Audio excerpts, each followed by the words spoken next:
Good morning, my brothers and sisters. Welcome to episode number 125 in the Gospel of John. Today's going to be about artillery at a distance. Now, this is going to be from John chapter 16, and it's not my favorite passage in the Bible, but it's close. But it is absolutely my favorite Bible passage discovery. When I discovered this passage 10 or 20 years ago, it blew my mind, and it continues to blow my mind today. And maybe today, if you'll let it, it'll blow your mind. So I couldn't believe this, literally.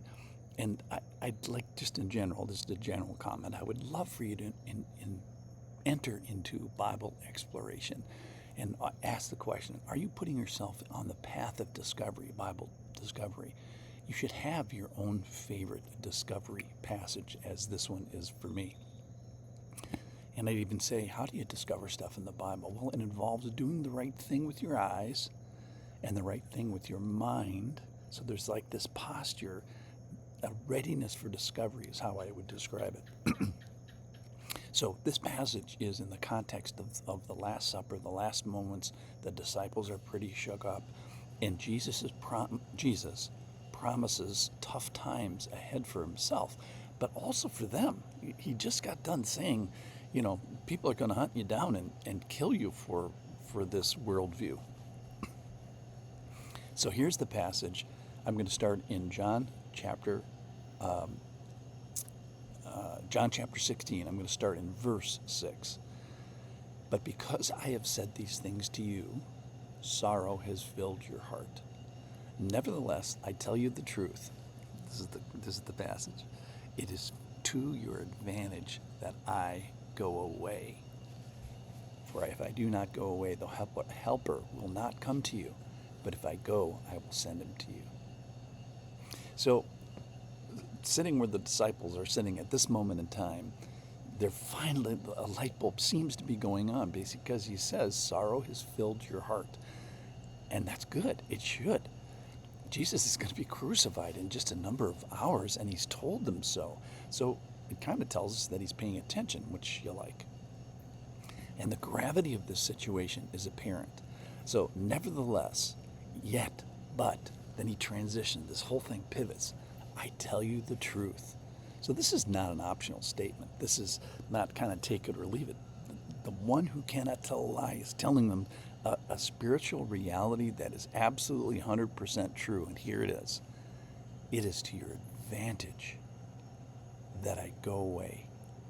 So just pause here for a second, and then talk. What would you give to spend 5 minutes, earth minutes, with Jesus? You'd probably give your right arm.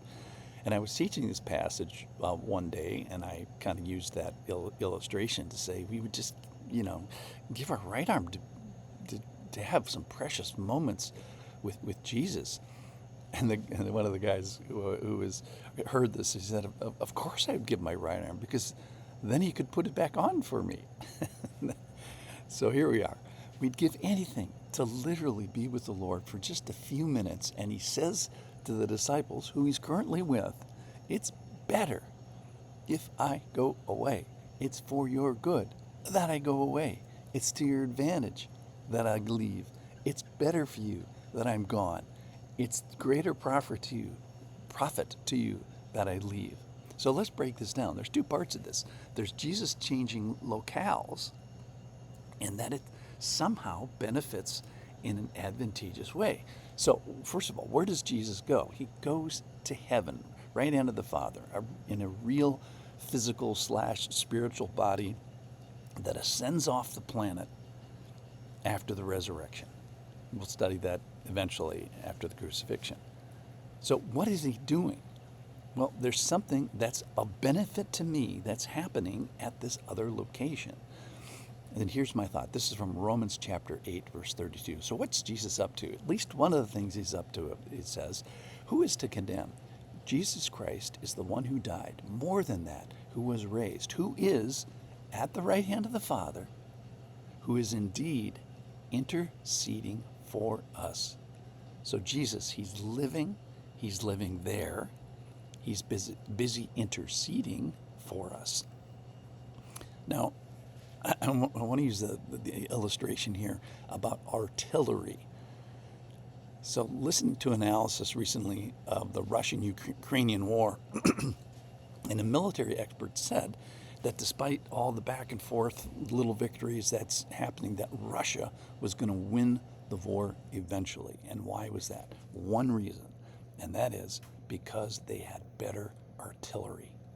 So 70% of military casualties are not from drones, or not from bullets, but they're from artillery. That's how most people, soldiers in war, die, is from artillery. So what is artillery? Artillery is a weapon that's used with effect from a distance. So similarly, and I hope Jesus doesn't take offense to this, Jesus is the spiritual person, the Godhead, who exerts an effect at a distance by interceding. Interceding for who? For us, for our benefit. So not only do we have this benefit at a distance, this artillery at a distance, Jesus, there's also a new force that's local that is brought to bear. And this is, Jesus is introducing this as well, which is the presence of the Trinity. And it becomes universally available here, the Holy Spirit, the helper. And we have this helper which comes to assist locally. So we're needful people with temptation and anger, greed, sloth, gossip, the one another's. So might you need some artillery at a distance to help you? Absolutely. Might you need some help locally? Yes. So God has thought this through, and he's thought this through to your profit. So I suggest you cooperate. I cooperate with this. It's not like when you get a podcast, all your holiness has been achieved. All right, so in conclusion, first of all, what a great verse. It's to your advantage that I go. It just blows my mind. How could that possibly be? Well, I think in thinking about it two ways, because I think we get the interceding from Jesus, the artillery from Jesus at a distance. And then secondly, we get his local help with the Holy Spirit where we are. So welcome to Belize. Thanks for listening.